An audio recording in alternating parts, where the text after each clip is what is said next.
It's wonderful to see you all. We have a lot of material to cover today, so I'm not going to do a long introduction. I think we're just going to start with setting up our motivation, and first by calming the mind, relaxing the mind, focusing the mind, so that we can get most out of these teachings. So make yourself comfortable.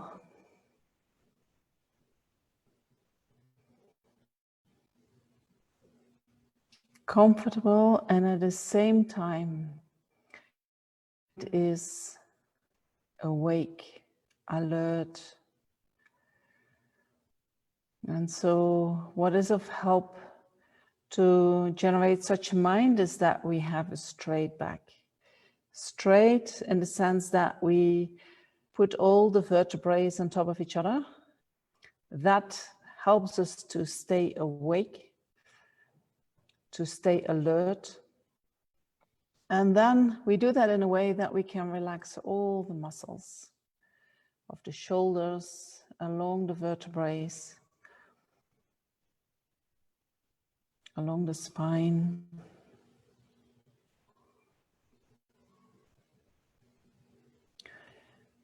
And so that relaxation in the muscles helps us to be more mindful, to rest the mind on the object, to rest the mind on the body.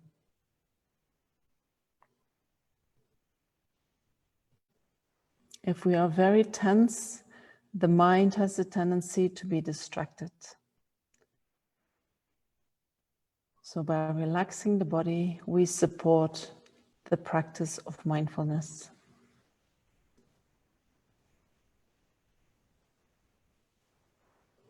By straightening up the spine, we support the practice of alertness, and we need both.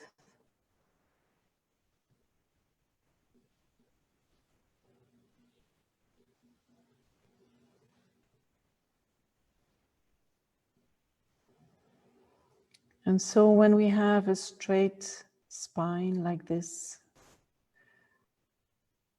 you can observe how all your thoughts naturally come to rest.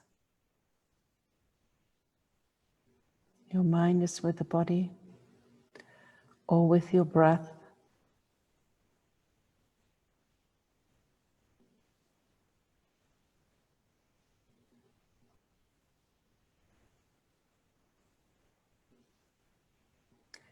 And all the busyness in your mind quietens down.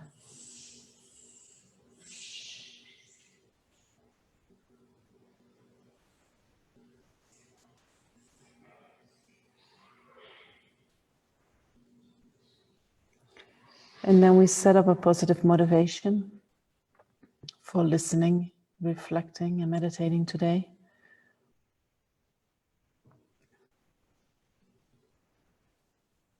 And think that you are engaging in these activities in order to develop your potential of wisdom and compassion, your potential of understanding the nature of reality, and of opening your heart for each and every sentient being.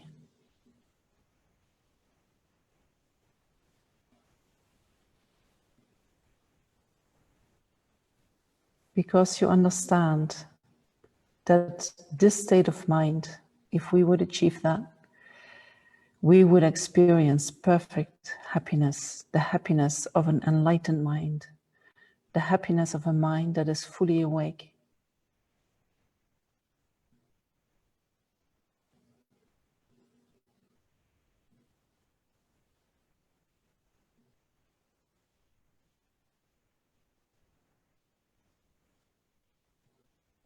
And we do that not just for our own benefit. We realize that each and every sentient being around us is suffering from exactly the same things as we are suffering. And we realize that all these sentient beings want to be happy just as much as we want to be happy.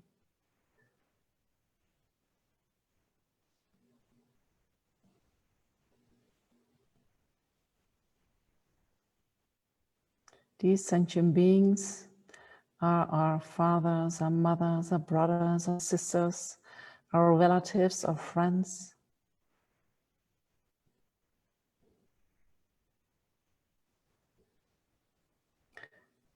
So if we would, whatever goodness comes from listening, reflecting, and meditating, if we would just keep that for ourselves, that would be kind of selfish, no?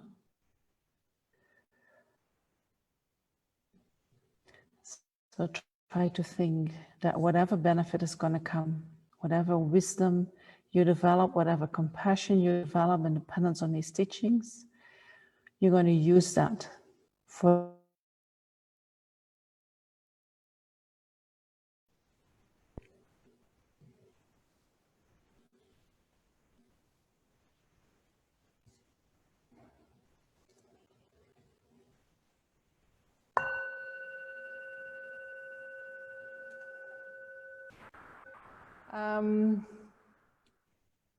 so what are we going to do today? We're going to finish the antidotes to attachment that we started to talk about yesterday. And then we talk about how to counteract the self-grasping mind and the self-cherishing mind.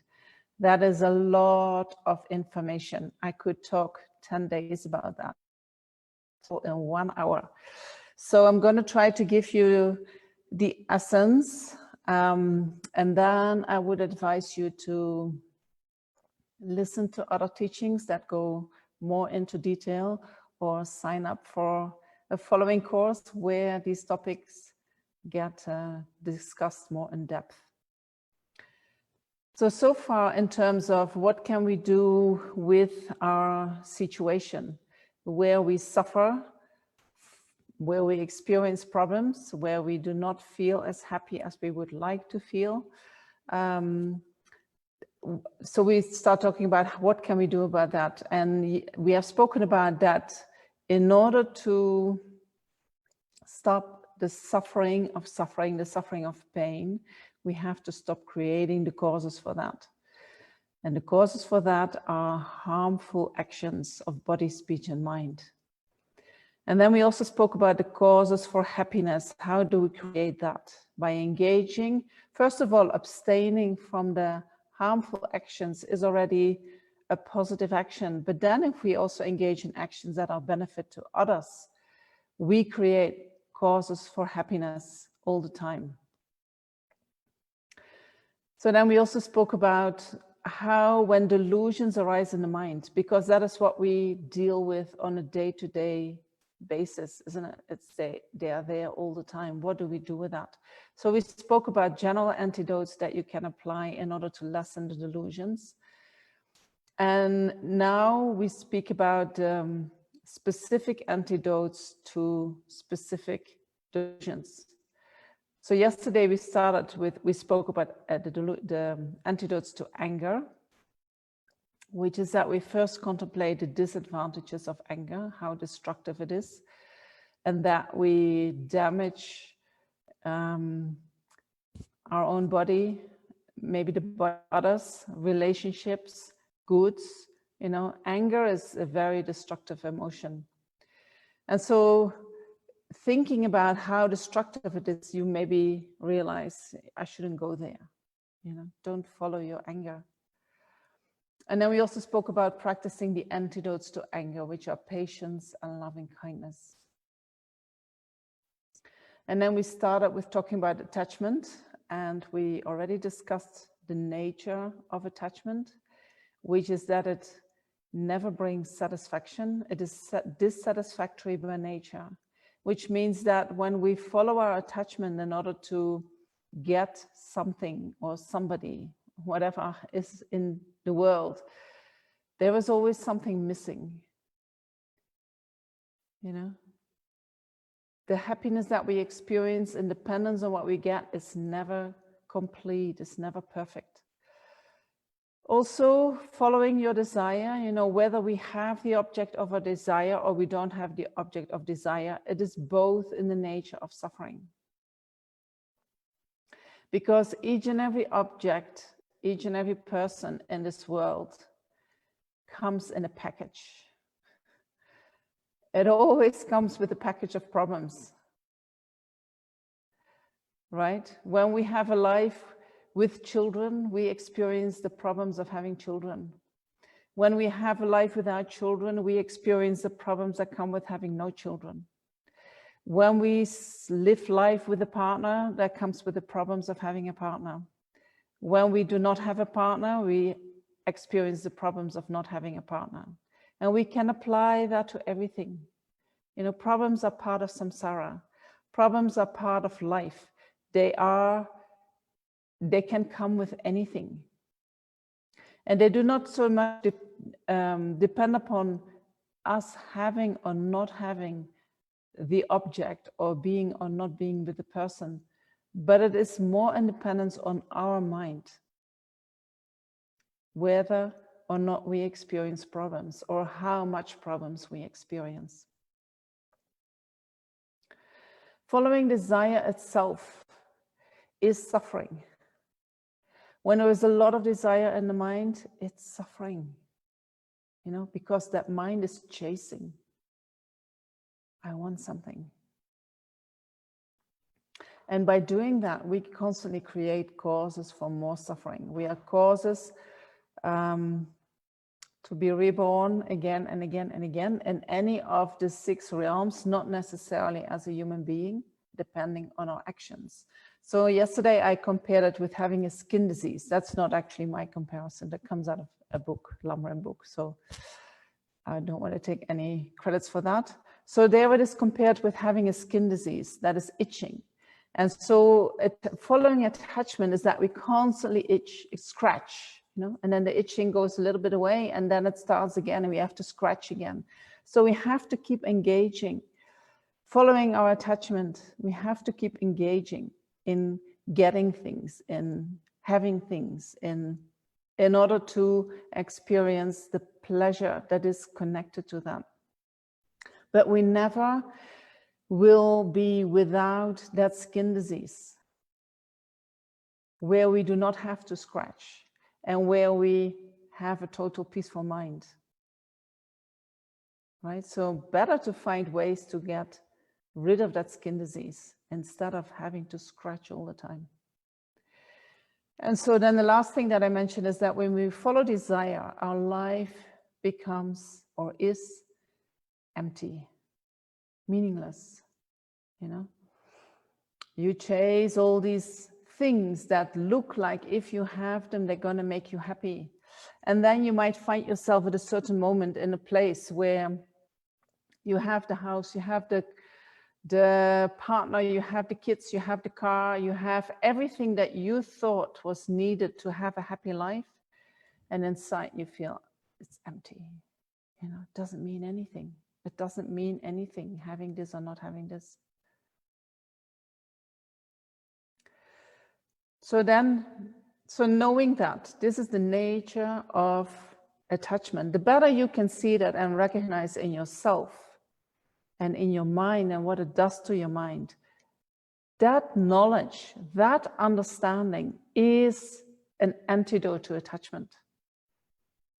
You know, because with that knowledge, once the attachment starts to arise again, that knowledge is going to give you different information and is going to say, I don't believe it, you know. Attachment is telling you, I'm going to make you happy, but your wisdom mind knows, no, it's not. It appears like that, but attachment doesn't have that capacity. And that knowledge is going to help you to weaken the strength of your attachment. It's going to weaken your tendency to follow your attachment. And then it becomes weaker and weaker and weaker, and it takes time, right? We cannot change our attachment like that. Slowly, slowly, slowly, we can diminish it, make it less strong. So then another thing that we can do is we can contemplate the disadvantages or the many problems that can come from desire. So one thing is that when we have very strong desire in the mind, then it is also very easy to become angry. The stronger the attachment, the stronger the anger. You know, and think about the 8 worldly concerns that we spoke about. When we have strong attachment to getting the pleasures for comfort, for material gain, for the sense pleasures, for good reputation, hearing pleasant sounds, if we have strong attachment to these pleasures, then when we get the opposite, anger comes very quickly.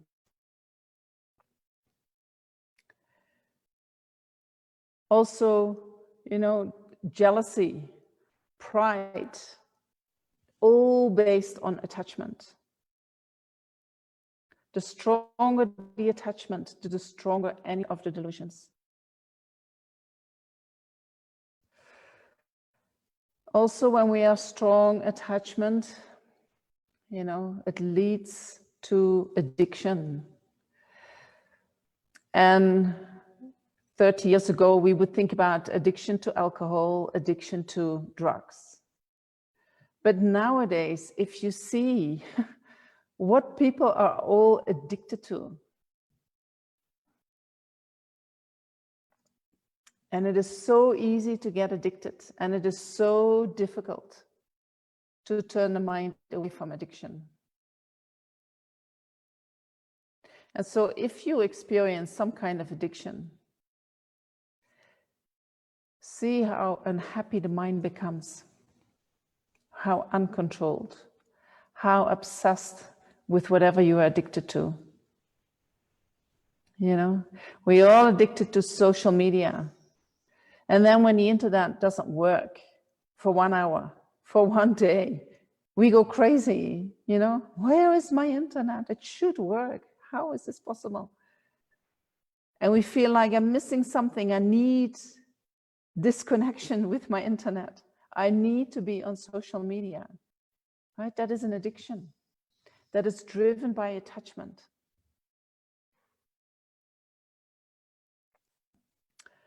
And I think I mentioned this also already before, that from this dissatisfied mind of desire, of attachment, comes disease. Dissatisfaction is a condition for sickness. Wanting things that, you know, are from this uncontrolled mind of attachment makes the mind sick. Anger also makes the mind sick, makes the body sick. And you can find many studies, scientific studies, that show that when there is a lot of affliction in the mind, how that influences the body, and that the body is less healthy. And also, when we have strong attachment, our moods go very much up and down. You know, we can have fantastic heights. I'm not sure if that was in this course that somebody talked about being manic. You know, that's huge attachment. And then you drop down into your depression, which is very strongly connected to aversion. So the mind goes up and down much easier. There is strong attachment in the mind. I'm very happy when I get something. I'm very disappointed and depressed when I do not get something. It's more stable, you know, not much anymore, but mind, there is so space to other things than just running after what you want to have.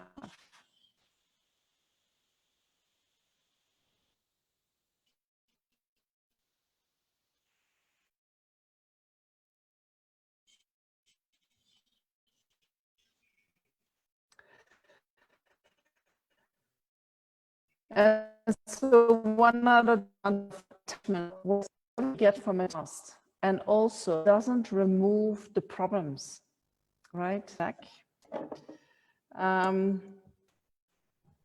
me see where I was. So following desire, running after the pleasures with our attachment, it doesn't remove the problems. If I have a partner that I experience a lot of distress being with this person, I might decide this is not for me. I'm going to find another partner, you know. How often do you find another partner? And after some time, it turns out that he or she has a similar kind of behavior, or it is triggering a similar kind of reaction in your own mind. The problem that you experience in the mind doesn't go away by you having or not having the objects. The problem is in your mind. Having or not having an object is not going to remove that.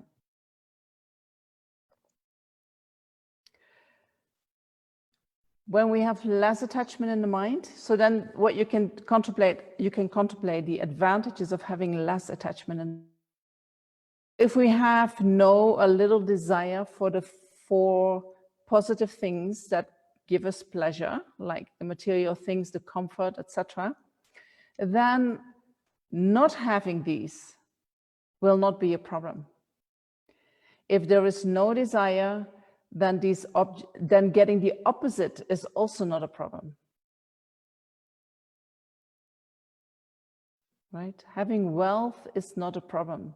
The problem is desiring and clinging to wealth.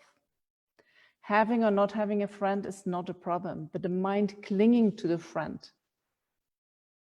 or the mind clinging, I want to have a friend, that is the problem. If we have less attachment, and then when people or friends don't meet our expectations, we don't feel hurt or disturbed. Our mind can still be calm and peaceful. And so this brings some stability in your life. This brings peace of mind. So how can we practice that? So there are two main antidotes to attachment. One is practicing contentment. Being content with living comfortably but simply.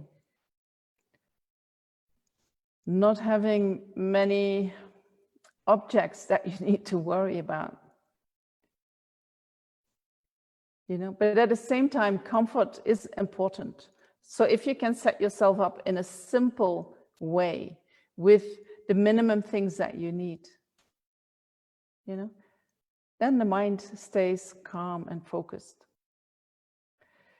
You can buy a huge house, 2 houses, 3 houses, then you have to go and buy furniture. You have to, I mean, the problems that come with that is unbelievable. So that keeps the mind so busy. I know I did that. And at a certain point I thought, I'm just working to sustain my life, you know, to be able to do the work that I'm doing, to be able to keep the house, to provide. I was a physiotherapist, to provide all my patients what they need. My gosh, you know, it's like the energy that I needed in order just to sustain that life, and the money that I needed for that. And I felt like, you know, I have everything, but it's not making me happy.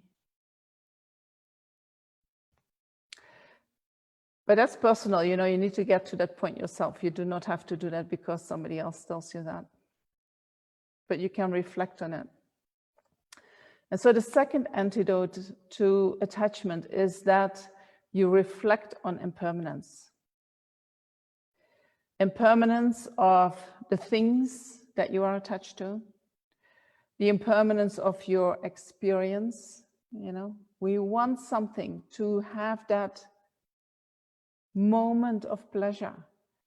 So reflecting, yes, it is a moment of pleasure, but how long is it going to last?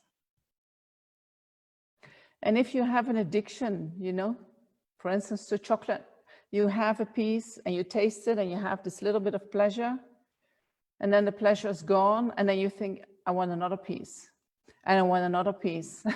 And we have to keep repeating it. But that feeling that comes is just very, oops, something happened. That feeling that comes is very temporary, and it is not going to last. You know, no matter how many times you repeat it, it's not going to become better. We can also think about the impermanence of relationships, of people, and then of ourselves. We are not going to be forever here. We are not going to be forever in this body. So what if, how much do I need this in this life? You know, what would happen to me? What do I do with all these things that I collect right now? What do I do with that when the moment when I die? Or when I'm very old and I'm at the end of my life, what am I going to do with all these things?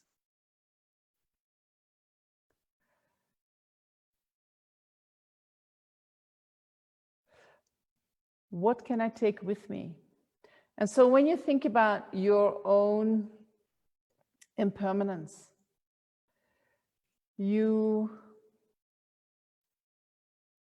according to Lama Zopa Rinpoche, that is the strongest antidote to the 8 worldly concerns, to being obsessed with the happiness of this life. Thinking about your own death doesn't mean that you not strive to be happy. It doesn't mean that you do not care about this life. You still want to be happy in this life.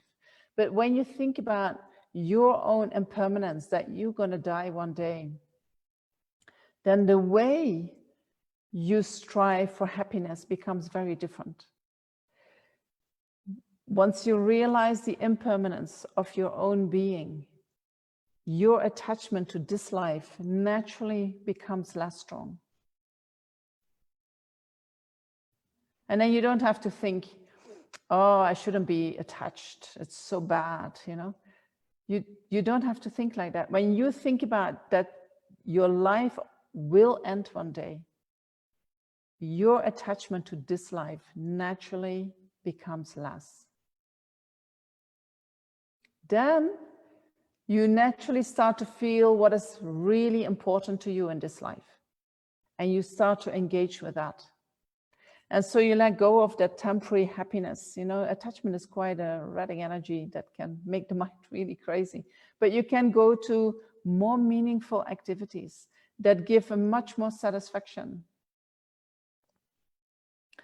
that creates less disturbances in the mind.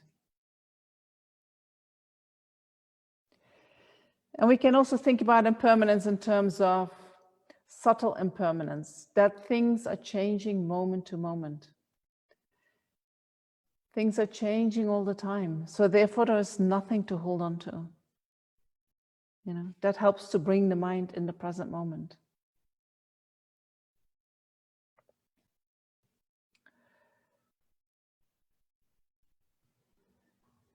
So these are the main antidotes.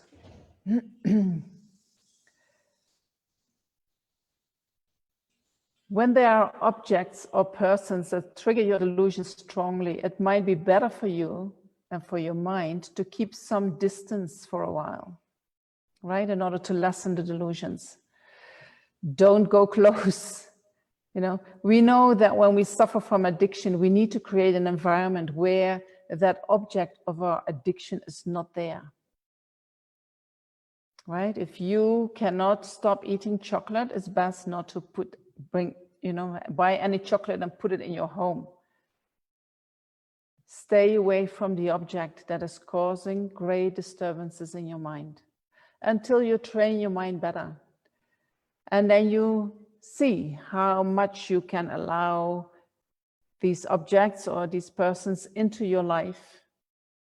You know, and sometimes you can say, if there are people that disturb you greatly, then first you stay away from them. And then in that time that you stay away from them, you try to address. And then you maybe can say, okay, I can see that person, but only for 5 minutes. And not every day, maybe once a week. And then you're very aware, this is what I can handle, not more. Right? That is also how you can protect your mind. So when we start practicing letting go what we are very attached to, especially those of you who have suffered from addiction and have managed to let go of that addiction, then you know that when you start to let go of something that you are very attached to, there is this kind of detox that is going to happen, where the object is not there or the person is not there, and your whole being screams, I want that. And then you have to sit through that and say, I know that you want it, but we're not going to go there. Right? And so we know that if we need to do a detox, depending on what it is, it can take 1 week, 2 weeks, or I don't know. It took me 1 year to give up smoking. You know, so long the craving was so strong in the mind. So during that time, you go through a kind of withdrawal. We still experience the craving, but we do not give it to ourselves. And so if you have done that with certain things in your life, you know that you're eventually going to get to a point where there is no more craving, where you can experience the freedom of craving. And then you also know that that freedom comes with the joy. You know, you have taken control over your mind. It is not your attachment that is ruling you anymore. So when we start working with our attachment, these kind of processes we go through. So somebody said, is Dharma, practicing Dharma, is that pleasure? You know, when you want to let go of attachment, it's not just pleasure. You're going to experience the suffering of not having what you want. But if you do that with the wisdom mind that can see that that attachment is never going to bring you what you want, and you are willing to let go, you go through the suffering of not getting what you want. Once you have gone through that suffering, once you have fully experienced that, your suffering is gone. And that one will never come back. You are free of that. You have freed your mind from one aspect of attachment, one layer of attachment. When we follow attachment, you satisfy yourself temporarily in the short term. You have to keep doing that forever. That's not going to change. That's not going to shift. That's not bringing you ever to a place of freedom of suffering.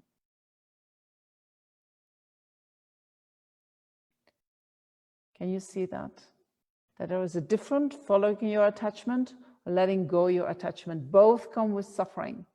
But the suffering of letting go your attachment, you experience that one time, or if you have strong attachment, you know, a couple of times, and then you have freedom. No more craving to that object. No more interest. Then whether you get it, whether you don't get it, you know, maybe when you get it, you enjoy it. When you don't get it, no problem.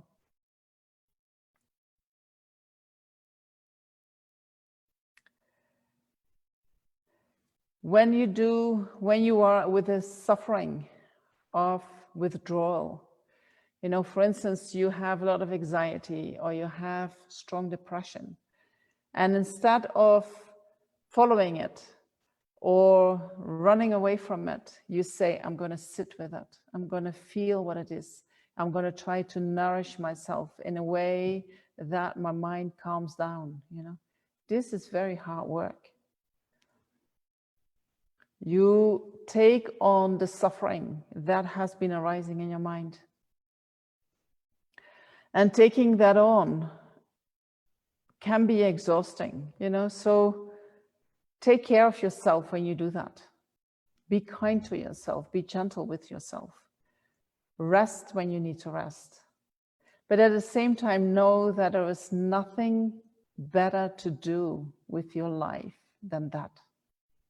Because if you can free yourself from these layers of attachment, of delusions, You create freedom for yourself that is not just a freedom that you're going to experience in this life, but it is something that you're going to take with you. And I think there are also causes to fulfill your potential of loving kindness, of compassion, of wisdom. All right. So that's attachment. Let me have a look if there is a... I might not have too much time to do questions today. So it can also be, what if someone is just the opposite extreme and walks about with sheer detachment, nihilistic view about the world? Well, you know, it's not up to you. But if you are the person who is detached and has a nihilistic view, you need to check reality. Detachment often comes from not being attached safely when you were very young.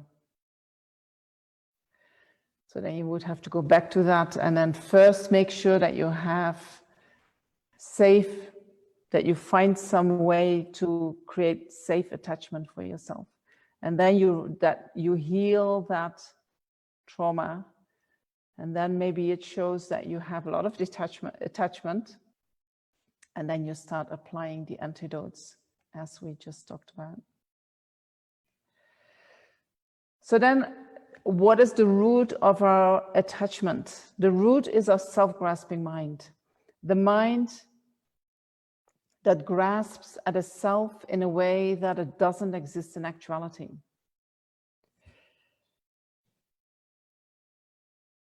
The self that exists, the self that exists conventionally, is that which is merely imputed independence on the 5 aggregates. It is not the mind itself, it is not our awareness, it is not our body, because I can say my body, my mind, right? So that shows the self is something different. Then some people say then the self is the observer, but the self can also be identified as the anger, as our wisdom, as our compassion, as parts of our body. We can identify with anything as being me or mine. But that doesn't mean that if I say I have pain in my heart, you know, this is my heart, I am the owner of my heart. But that the owner is just merely imputed upon the heart, merely imputed on my body. It is not my heart, it is not, there is no entity in me that owns my body, that owns my mind, that controls my body, that controls my mind. It appears like that, but if we look for it, we cannot find anything that exists like that. So that is how the mind, how the self exists conventionally. It is extremely subtle. And we can't see that the self exists as being merely imputed on the mind due to our ignorance, due to our obscurations. So we have afflictive obscurations, which are delusions. And then we have what they call knowledge obscurations, which are the appearances of inherent existence, the appearance that things have their own objective entity. So due to our delusions, we cannot see how things exist in actuality on the conventional level. It's like a veil. Sometimes they say it's like a cataracts, you know, that a cataracts can cause you to see falling hairs. It causes you to see something that in actuality is not there. So we see a self that exists inherently, while in actuality, there is no inherently existent self. There is a self, but that one we cannot see due to the cataracts.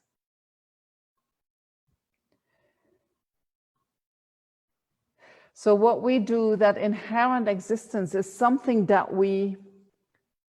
it is a quality that we add to what exists in actuality. So there is a self conventionally, and then we add an inherent existence to that self. That inherently existent self doesn't exist, but the self does exist. And so if you're interested in that topic, you need to study emptiness. And Venerable Droma is in about 1 month's time. She's going to do a course on insight into emptiness, talking about how you go about in analyzing and realizing the nature of reality as it is. If you do not have time for that, meditating on impermanence is very good antidote to our grasping at inherent existence. Seeing that things arise from causes and conditions. Seeing that things change moment to moment. Seeing that a lot of what we see, everything that we see, is actually coming from the mind. The way we see it is coming from the mind. Thinking about that can help you to loosen your holding on to inherent existence.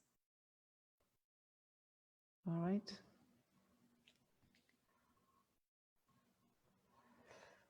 So then, in dependence on that self-grasping mind, the self-grasping mind we eliminate by developing our wisdom mind.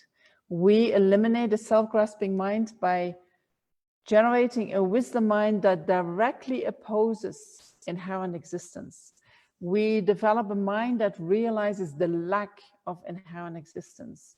The moment you see the lack of inherent existence is gone. You don't see it anymore. You see reality as it is.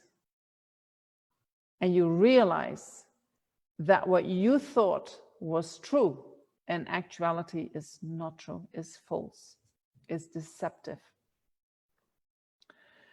But as long as we have this self-grasping mind, independence on that, we generate that self-cherishing mind. And the self-cherishing mind is an attitude. So in order to oppose the self-cherishing mind, we need to develop our the mind of compassion, the mind that cherishes others. So the self-grasping mind is counteracted by a wisdom mind. The self-cherishing mind is counteracted by the mind of compassion. We need both in order to fully develop our full potential. But for some people, they have more affinity to develop the heart, and other people, they have more affinity to think about how things exist in actuality. So you start where you feel most affinity with, but we need both. So yesterday I saw something from Lama Zopa Rinpoche on Facebook, and I would like to share that with you because it is about the self-cherishing mind. All right, so I'm going to read that to you. So he said, it is titled, "We Are Completely Crazy." And then he says, from morning to night, we do everything with a self-cherishing mind. Inside a house, outside a house, getting dressed, walking around, talking to people, working, eating, seeing things, shopping, going to bed. We do everything with a self-cherishing mind. And even though everything we do is motivated by the wish to obtain temporal happiness and avoid temporal problems, in fact, everything we do creates the cause of greater continual suffering in the future. For countless previous lifetimes, we have been carrying on like this, perpetuating the cycle of suffering, living full time with the thought of the 8 worldly concerns.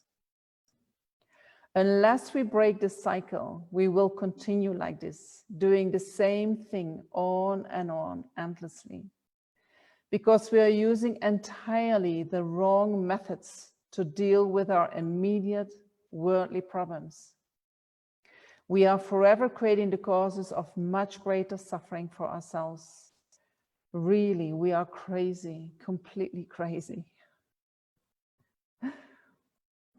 So that's what we're doing, right? Working with the 8 worldly concerns, working from our attachment, working with our aversion. And this method is only going to create more suffering. So what we are talking about is how do we transform that and how do we change that?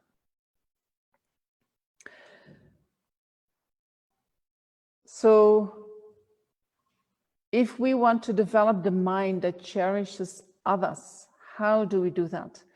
We know already how to cherish others when we like people, right? When we like people, when we love people, we want them to be happy.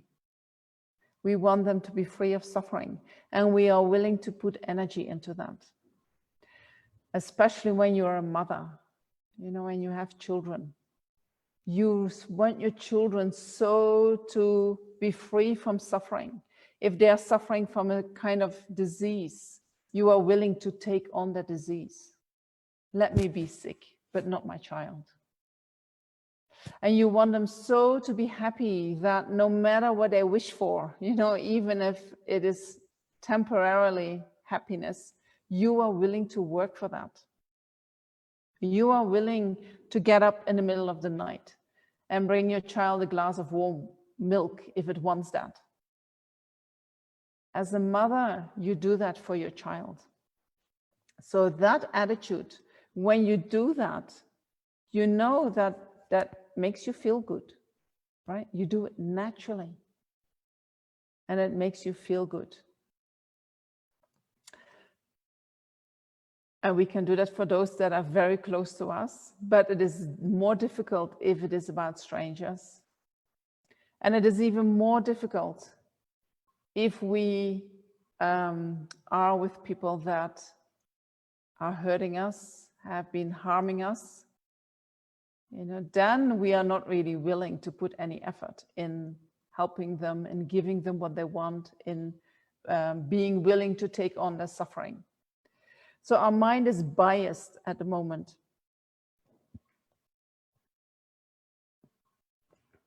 So when we practice self-compassion, we made peace with the aspects that we don't like of ourselves.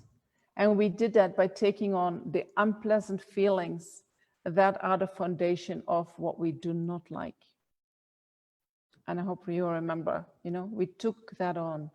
So if we really want to develop an attitude that can extend compassion towards other sentient beings, towards all sentient beings, which means including those that we do not like, we need to take on the unpleasant feelings that get triggered by those that we don't like, right? If we don't like somebody, means I don't feel any benefit. I don't feel any pleasure from you. I feel displeasure from being with you. And it's because of you. So therefore, I don't want to be with you. Then these feelings do not arise in the mind. But if we could say, I'm going to take on these feelings. They are my feelings. My feelings have nothing to do with that person. My feelings show me that this person is not giving me what I want. Right?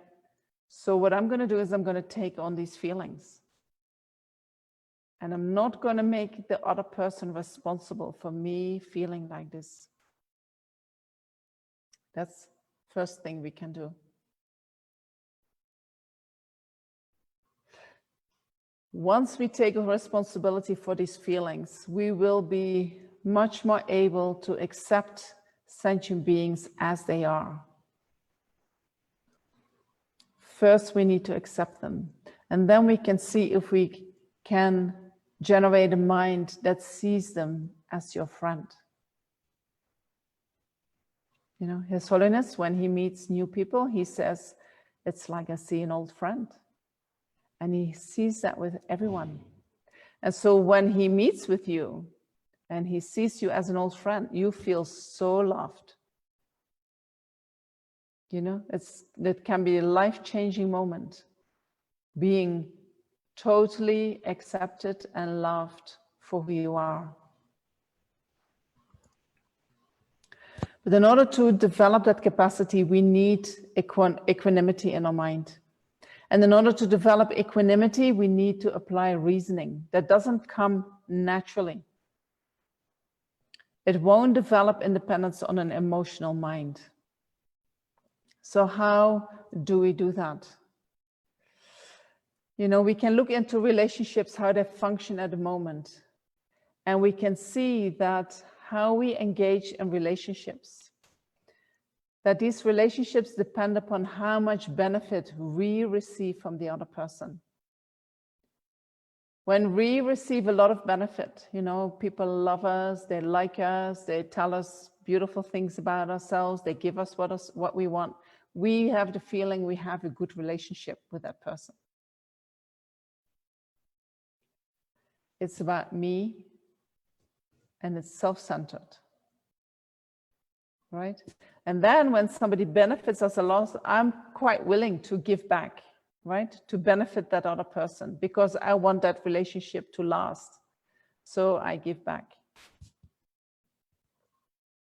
But it is based on what that other person can do for me.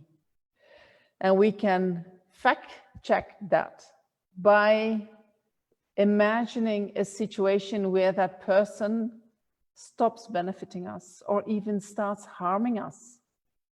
What happens? You know, very quickly we say, oh my gosh, no, I don't want to have anything to do with that person. You know, I thought he was my friend, but in actuality he's not. Very easily relationships change. As soon as my benefit is finished, relationship changes.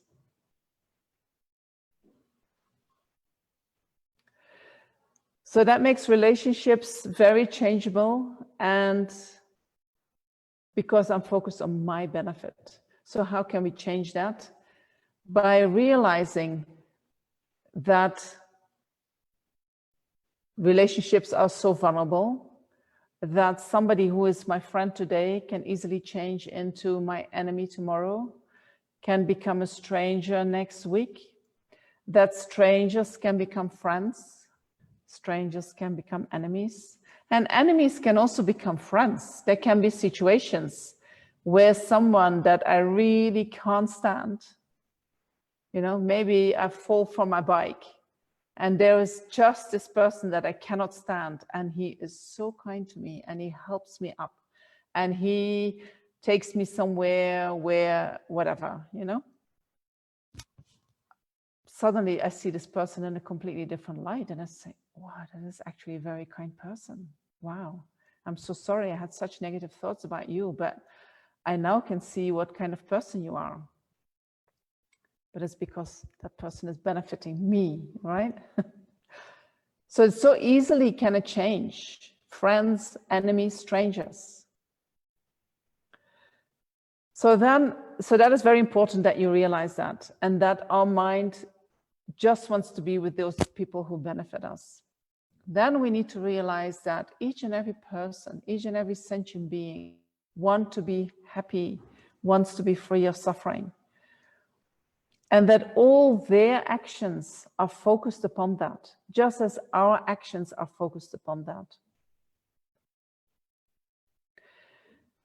At the moment, we are using all our energy to work for the benefit of one person, me. Right? We are the center of our universe. Well, there are so many people who are having the same need for happiness as we have. And the only reason why I'm called I and the other is called other is due to designation, due to the fact that I call it different. You know, if I'm standing at this side, at one side of the river, then that side is called, I'm standing at this side of the river. while the other side is called the other side of the river. So that is the only difference between me and others. We're standing at the different side of the river. If I would cross the river and stand at that side of the river, that side becomes this side. And the side where I'm standing now becomes the other side. It's just due to where I am that I call myself I and I call the others others. That's the only difference. Other than that, we are the same.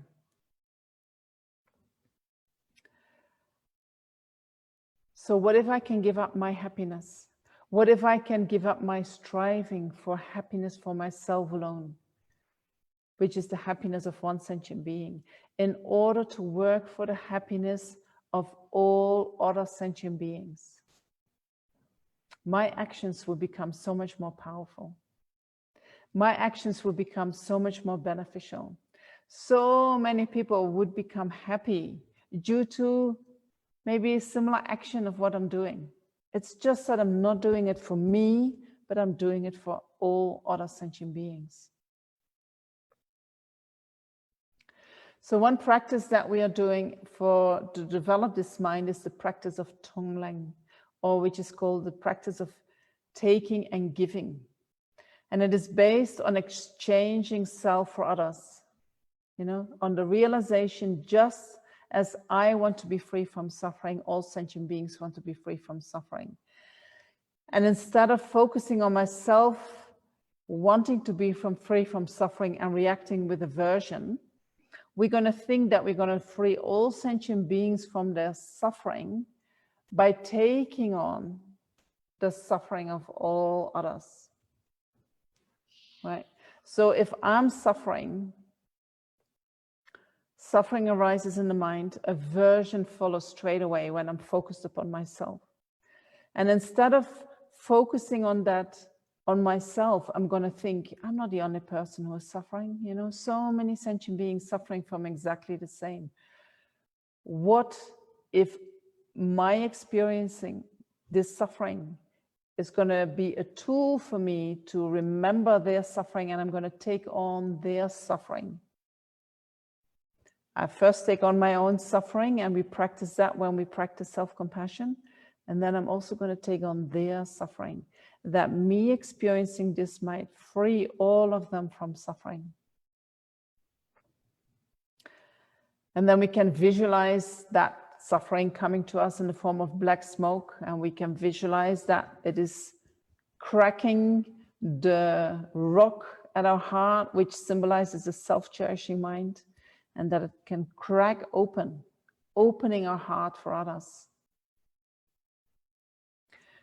So when we breathe in, we take in the suffering. And then the breathing, when we breathe out, we work with letting go the happiness. So we think, just as that I want to be happy, others want to be happy. We find happiness by craving for something. But instead of that craving, what we're going to imagine that what we are craving for, we're going to give it to all sentient beings. And we're going to imagine that we're going to make all of them happy. And we do that when we breathe out.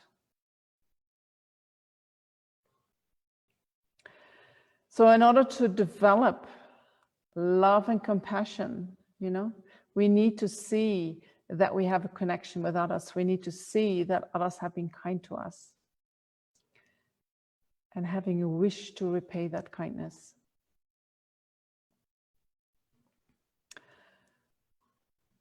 So wishing to repay the kindness means I want you to be happy. I want you to be happy.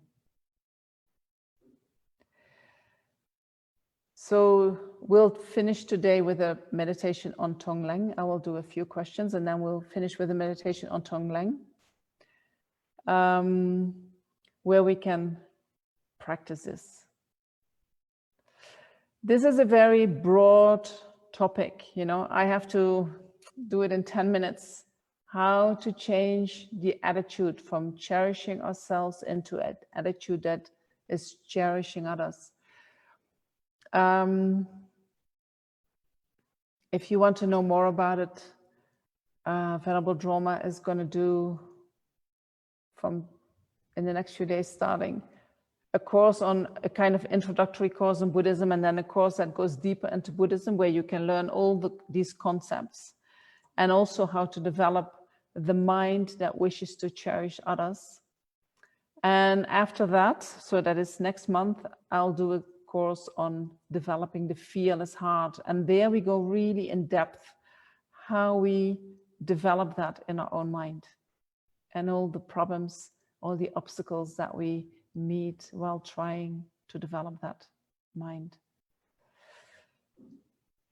All right.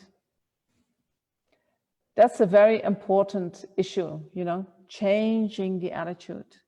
The moment you change your attitude, Lama Zopa says your suffering is gone. You know, you don't have to wait a long time in order to develop the mind that can do that. You can do that right now, changing your attitude. So one question is, how do you find the right balance between being compassionate and not letting someone take advantage of it?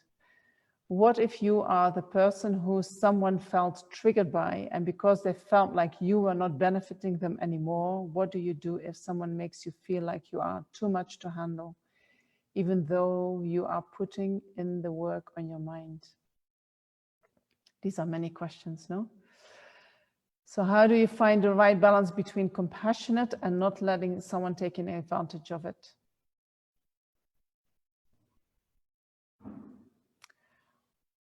I think when you are compassionate, you want others to be free from suffering, right? If you feel that others take advantage of that, I would say check what is your motivation that you want others to be free from suffering and others want to be happy. Often, not often, I don't know how often, I see it often, that people are people pleasers. They want others to be happy. It's like, I really want you to be happy. And then they're taken advantage of. Why? Because the reason why they want others to be happy is coming from a deep fear. Fear of rejection, fear of not being lovable, fear of being not good enough, you know. And so then you want others to be happy, almost out of an attempt to prove that you are good enough, that you are lovable, that there is no reason to reject you. And so when that fear is there, then I think people easily can take advantage of you, or you can feel that they're taking advantage of you. If you have resolved these issues in yourself, then you are compassionate, you have healthy boundaries, you are compassionate, but people cannot take advantage of you anymore.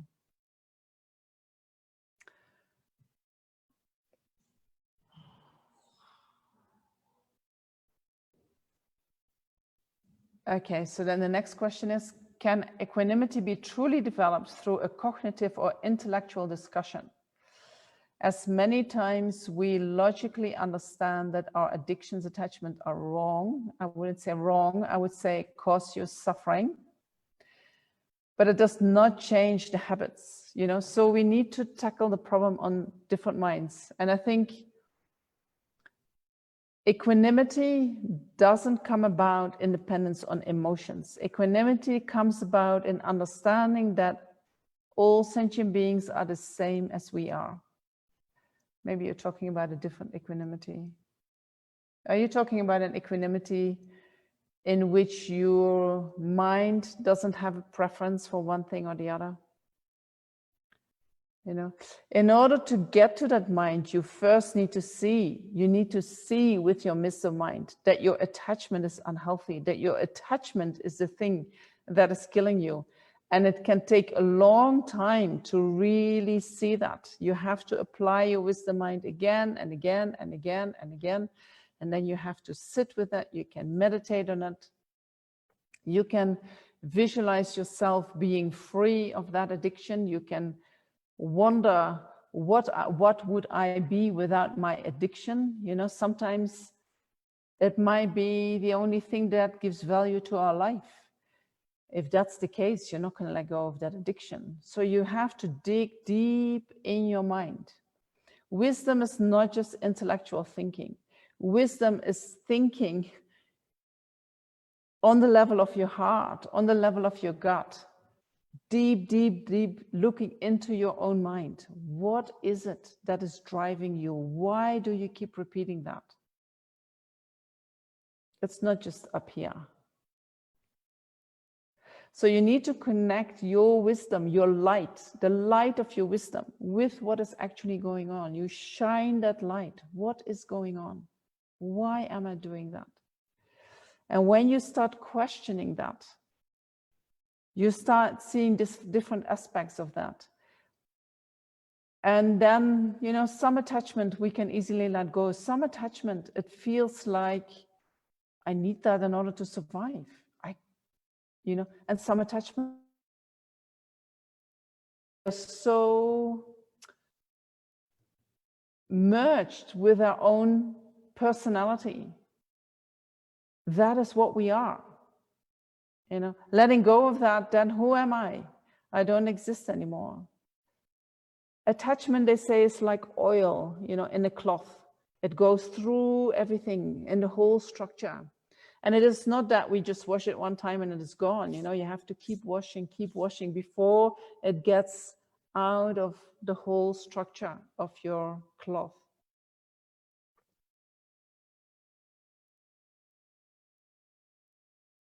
You thought about equanimity towards pleasant and unpleasant sensations.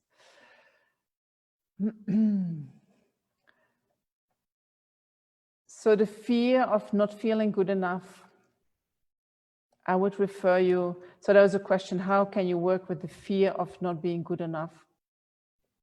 To look at the videos on self-compassion.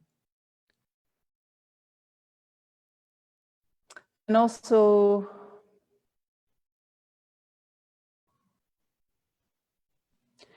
the fear of not being good enough is a wrong understanding. It is something that is in actuality impossible. It is impossible not to be good enough. It is a belief that you have adopted, you know. So once you can see that that is a belief that you have adopted under certain circumstances, and that belief has nothing to do with reality, the better you see that, the better it is gone. Right?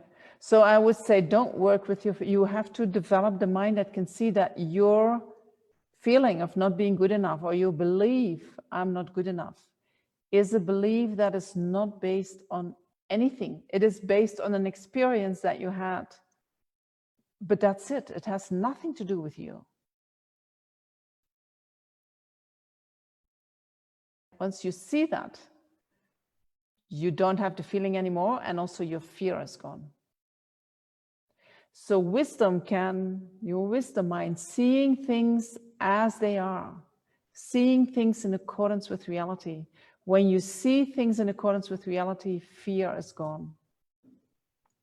In order to see, I'm not talking about my eyes, right? I'm talking about the eye of my wisdom mind. I'm talking about seeing not just intellectually.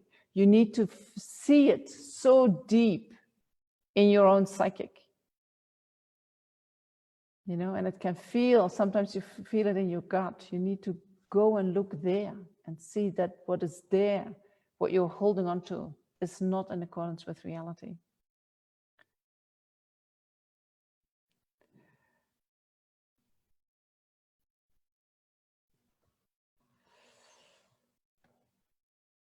So how can we differentiate between aspiration and desire that is born from attachment? So yesterday I called both of them desire, right? So desire, which is an aspiration, is I would just say your heart is open. there is nothing for you personally to gain. Although there are things, you know, you can grow, but it doesn't feel this is for me. Your heart is open. When there is attachment, the heart closes. You know, you feel the grasping, I want. Or your mind, your consciousness contracts. When you have aspirations, your consciousness opens up. You want to learn. You want to extend. You want to expand. All right, I hope that's helpful.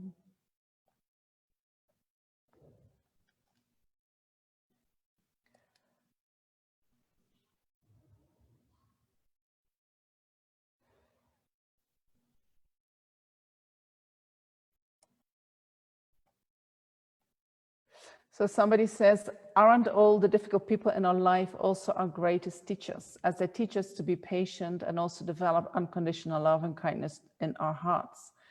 So we can take all difficult people as our teachers. Yes, they are not inherently our teachers. You know, that's a way of working with difficult situations in order to grow your own qualities, right? It is not that, you know, if you say they're not teachers in and of themselves, you can see them as your teachers. It is not that anyone is teaching you a lesson or is teaching you. In Buddhism, that doesn't exist, because everything that is created is coming from the mind. But if there are difficult people, I have the choice whether I'm going to see them as difficult people and react with my aversion and say, I do not want to have anything to do with them. Or I say, whoa, that causes a lot of disturbance in my mind. What an opportunity for practice, you know? I'll take that person on as my teacher, and I'm going to learn from all these disturbances in my mind how I can develop more patience, how I can develop more loving kindness. That's my choice, how I take someone. All right. I think I'm going to leave it here because I want to do with you the meditation on tonglen. Tonglen is kind of the most profound Buddhist practice in which you can, with every breath you take, you can transform your mind from a self-centered mind into a mind that is cherishing others. So thank you so much for being here during the course and for participating in the way that you have been doing. I have enjoyed your questions very much, and I have enjoyed your presence very much. And so I also want to thank Tushita for organizing this, and Felipe for being here all the time, helping with the technical side of things. So I've told you a little bit about what you can do if you are interested in following up with, you know, more courses or deepen your understanding. Somebody said, can you recommend a Lamrim book? You know, it depends on how deep you want to go. I think that, I mean, every Lamrim book that I pick up from the library is fantastic. And some are this thick and some are coming in 5 volumes, you know. So follow your heart and your intuition with where you want to go with this. You know, you might feel attracted to a certain book. Trust that intuition. Get that book and read it. Maybe that book speaks to you in a way that things come very easily to you. If I'm going to advise one book, you know, that is what speaks to me, but it doesn't necessarily speak to you. So use your own heart, your own wisdom mind, your own intuition to make your choices. You don't have to understand why you pick up that book. Just follow it. don't think that is my attachment, right? It might be something you can generate a mind that says, I want to make a next step. I'm not sure where to go.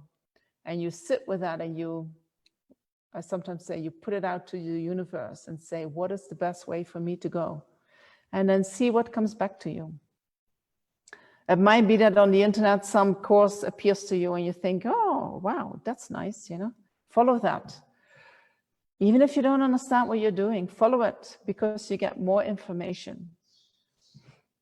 Same with books, same with readings, same with follow your intuition, follow what your inner mind is telling you. That's your best guide. Okay. Do I need to say anything else? So all these videos from these teachings and also from previous teachings you can find on the YouTube channel from Toshita.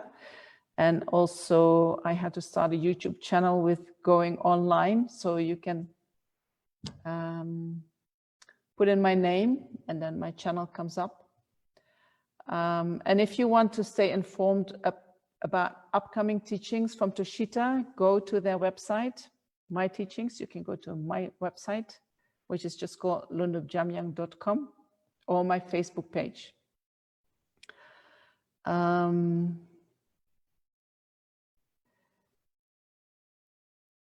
Yeah, don't know if I need to say anything more. Thank you very much.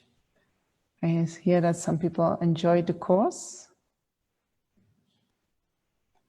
That's wonderful, and that it has been beneficial.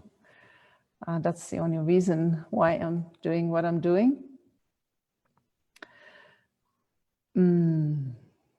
So thank you for being here and giving me the chance to do these courses. I learn always a lot because it shows exactly, you know, where I have my problems too. And so being able to talk about it helps me go through a similar process as you are going through. Okay, so we did a tonglen meditation. So make sure that you sit comfortable.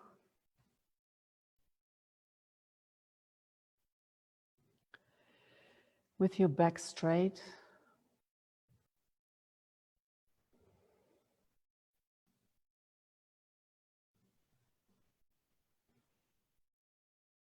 And your body relaxed.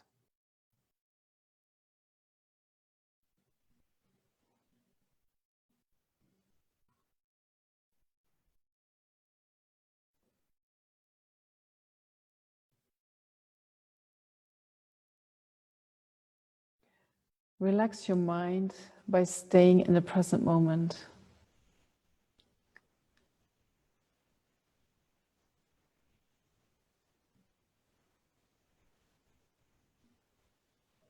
And you can do that by letting the mind rest upon the body or by paying attention to your breath.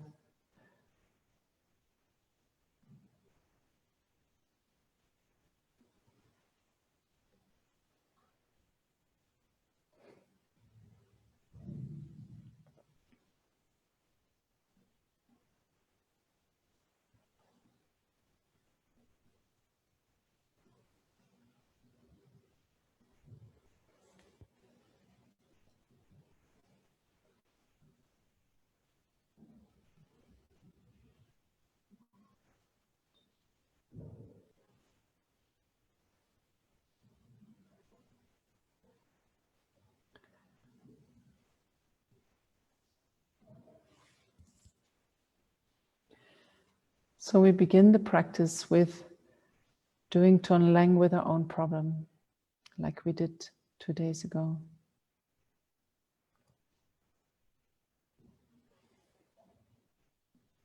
So bring to mind the problem that is troubling you, a small or medium-sized problem. Whether that is a physical problem or an emotional problem.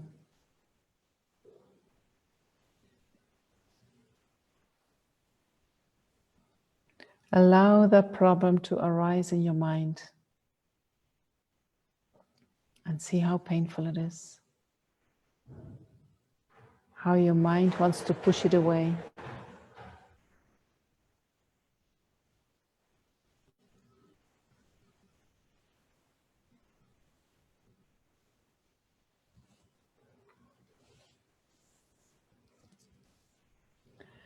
Be mindful of that experience. Stay present with it. And you can bring your breath towards it.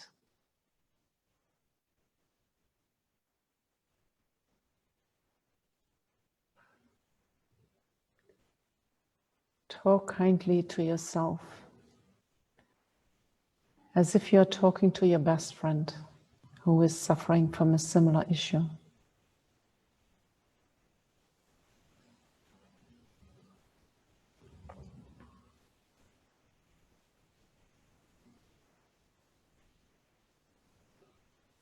And then think, I'm not the only person in the world experiencing a problem like this. There are many others. I'm not alone in this.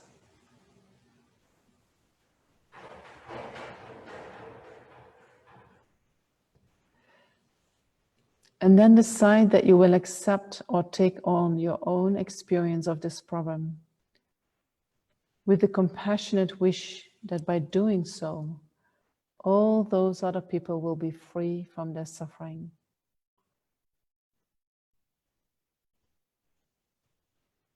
Let go of your resistance, your fear, your aversion towards the problem, and allow your mind to rest in a gentle, peaceful acceptance of it.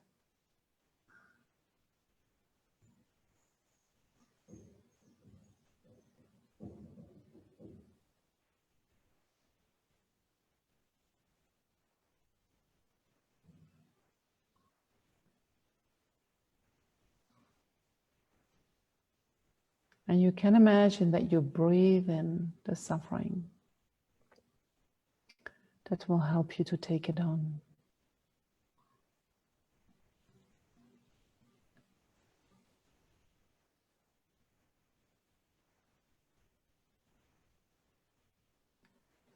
And when you breathe out, you let go.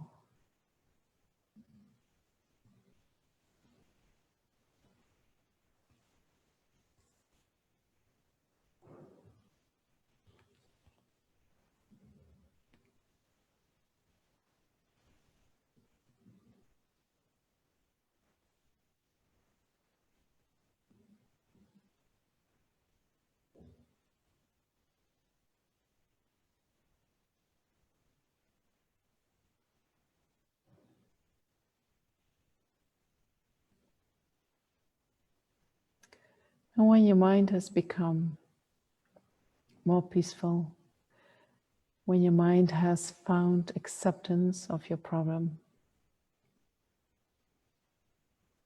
we can turn, or we can practice the tonglen for somebody else's problem. So imagine in front of you someone you know, someone you love, and who is suffering.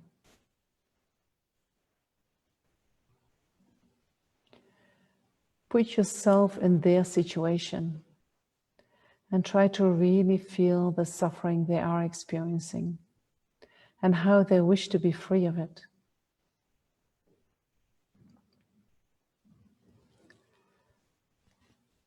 Feel how wonderful it would be if they could be free from all their suffering and problems.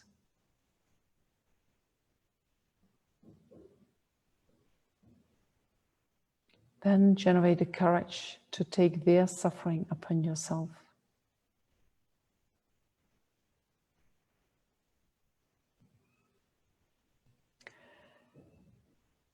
Visualize at your heart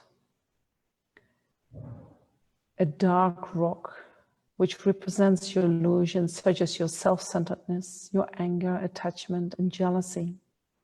A solid dark rock in your heart. suffering in the form of thick, dark smoke floating out of their body.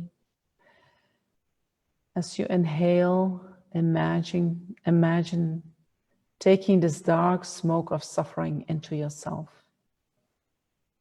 It comes to your heart,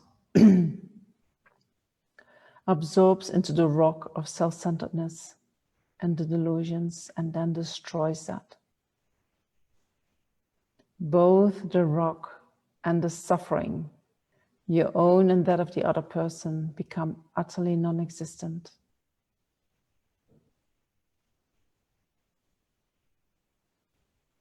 Feel a sense of joy that this person is now free from his or her suffering and problems.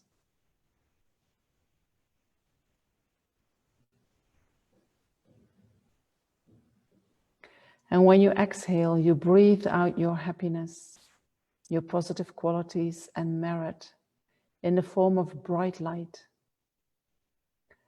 Imagine that it transforms into whatever will bring joy and peace of the mind to this person.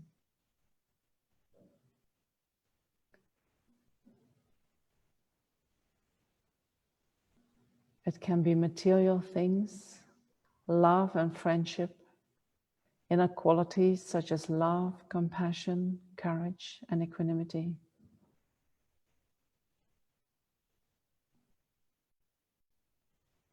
Imagine that their needs and wishes are fulfilled, and their mind is filled with peace, happiness, and all the knowledge and qualities of the spiritual path.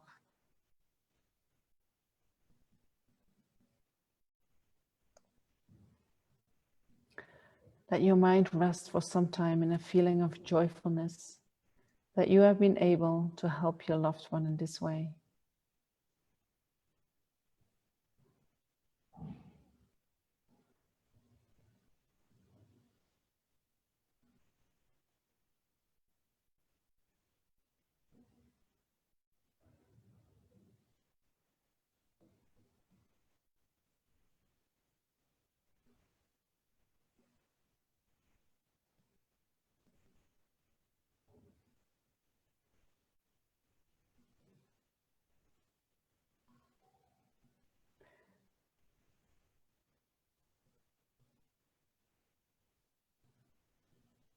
Given your imagination, the person has become free from all their suffering. You can turn towards another person that you like, that is close to you.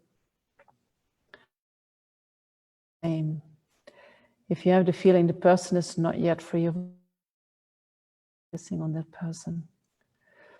And so you can do this practice on the rhythm of your breath. When you breathe in, you visualize any suffering that the person in front of you is experiencing. You visualize that in the form of thick, dark smoke comes towards you. Every time you breathe in the smoke. Or you pull towards you, that's dark smoke, their suffering. And you let it hit the black rock at your heart until it cracks open. And then light shines out. And then when you breathe out, you let that light go towards the person. And that light carries everything that that person needs. And you give it to them. Then you breathe in the suffering and you give whatever they need.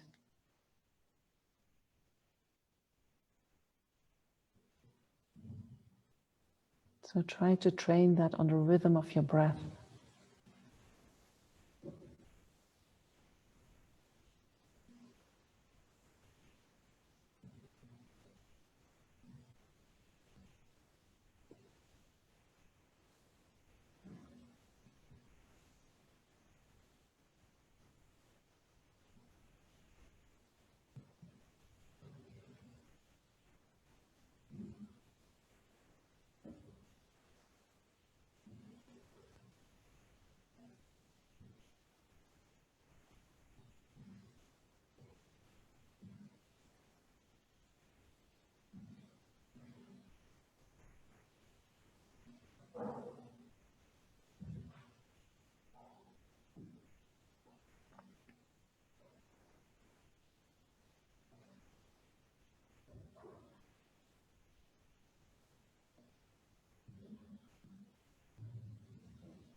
And while you keep doing that, observe what changes in your mind.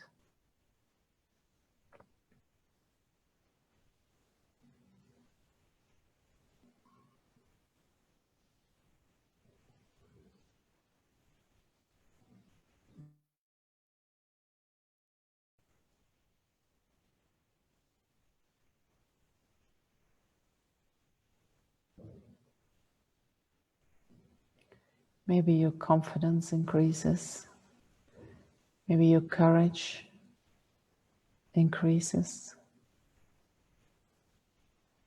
Maybe you become more light.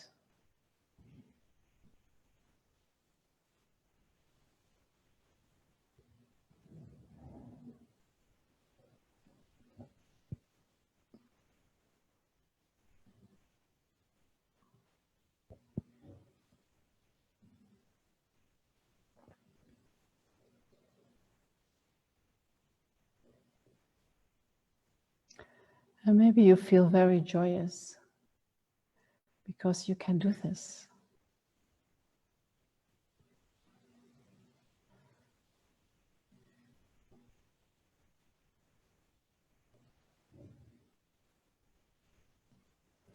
Sometimes when people have strong connection with each other, the other person feels in actuality a relief of their suffering by you doing this practice.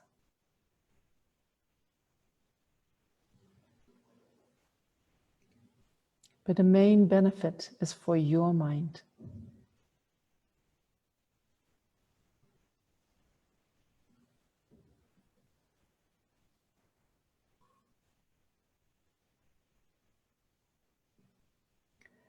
And so once you feel comfortable taking on your own suffering, whether that is your present suffering, your future suffering, and I even do it with taking on my past,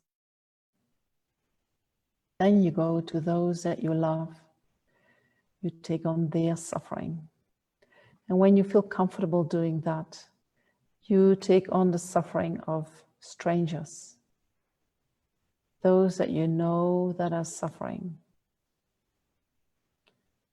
You cannot help them in any way, but you can think of them and you can visualize that you take on their suffering.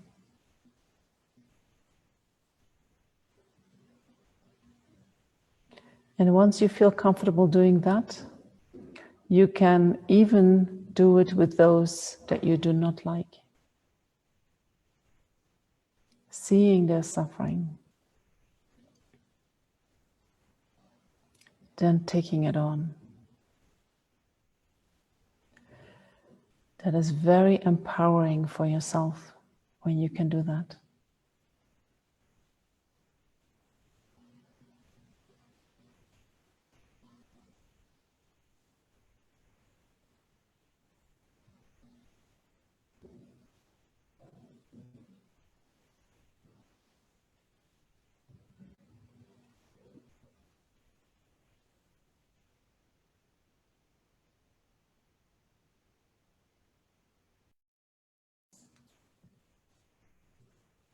And now we can bring this meditation to a conclusion. And not just this meditation, but also this session. And not only this session, but this whole course. And we visualize all the merit that we have created during this period of time. And you can visualize it in the form of white light in your heart.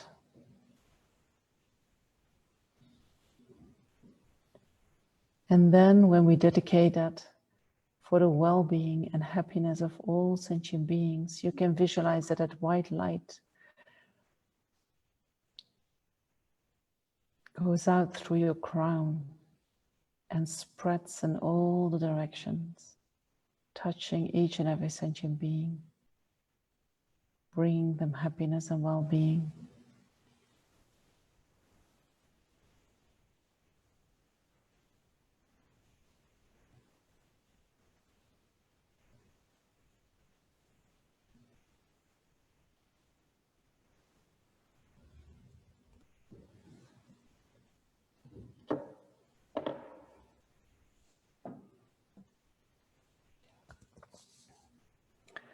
Thank you so much for being here. And I hope to see you in a future course, or maybe here at Ashita or somewhere else in the world. I wish you all the best. Thank you very much.